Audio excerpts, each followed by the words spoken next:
Hey everyone, CPO here, and I'm doing a video for you on a pancake dish. I know it's weird. These are my super thin, very low carb, sugar-free, high protein, gluten-free pancakes. They're sort of an analog to a pancake. Now, I grew up loving pancakes, still do to this day, but I've also cut sugar and carbs out of my diet predominantly. I still do carbs and sugar, but I try and cut it out as much as I can.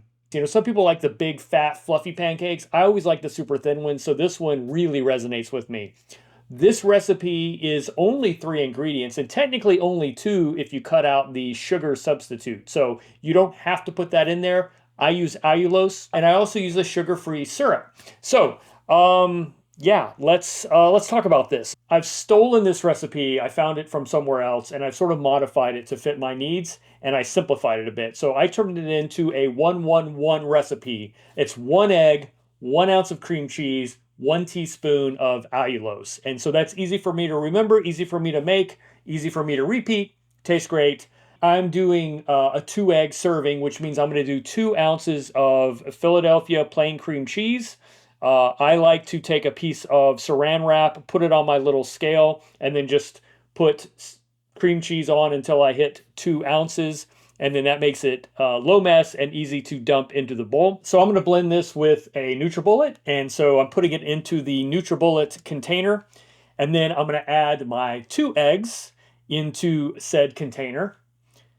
What I like about allulose, and I'll actually show you how this particular meal impacts my blood sugar, but allulose doesn't impact my blood sugar at all. And in fact, it often lowers my blood sugar, which is what I really like about allulose. So I use allulose all the time, anytime I need a sugar substitute. So 1 teaspoon of allulose, or your alternative, per egg, which puts us at 2 teaspoons for this particular meal. Then into the NutriBullet for a quick blend.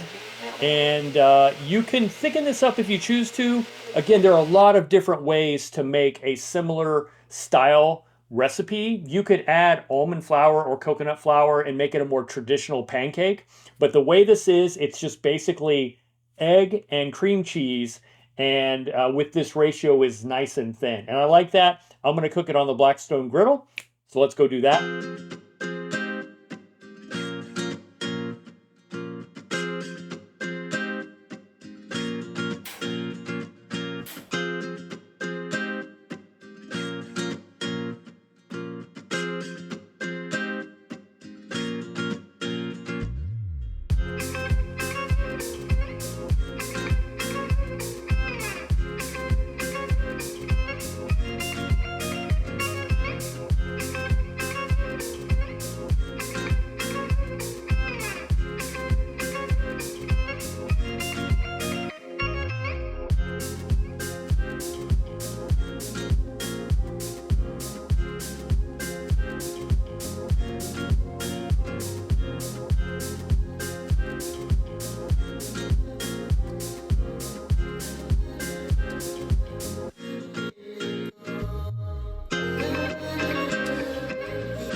And for syrup, I'm using this RX sugar. It's the same company that I get my allulose from. It is an allulose-based syrup.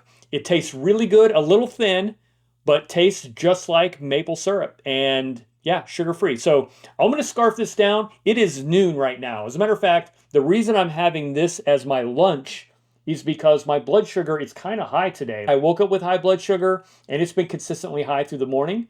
I thought about just fasting. Sometimes I can fast it down, but I didn't feel like fasting today. I don't know. I just wanted to eat something. So I decided I was going to have this pancake recipe for lunch because I know it will not raise my blood sugar. So now take a look at my continuous glucose monitor results from this for 2 hours after my meal. No change in blood sugar and actually kind of went down a little bit. So this is something that I've noticed with allulose. If I eat a allulose-based product, whether it be a desserty thing or something like that, my blood sugar tends to go down, not up. So anyway, that's why I chose this as my lunch. So real quick, let's talk about the nutritional information on this. So this serving, right? 2 ounces of cream cheese, 2 eggs, 2 teaspoons of allulose. What we end up with is about 300 calories, 4.8 grams of carbs, 24 grams of fat, and 16 grams of protein. So this is basically a decently high fat, high protein, low carb meal. And this is like very keto friendly and no added sugars at all. And anyway, guys, that's it. I hope you found it interesting. I'm often on the lookout for recipes like this that are really tasty and close to a similar recipe that would be normally like high carb, high sugar that I would be used to. And it's, it's not exactly the same, but pretty darn close and not nearly as eggy as you might think. It's a very reminiscent flavor of a super thin pancake, especially once you douse it in butter and syrup. So anyway, guys, that's it. Thanks for watching, and I'll catch you on the next one.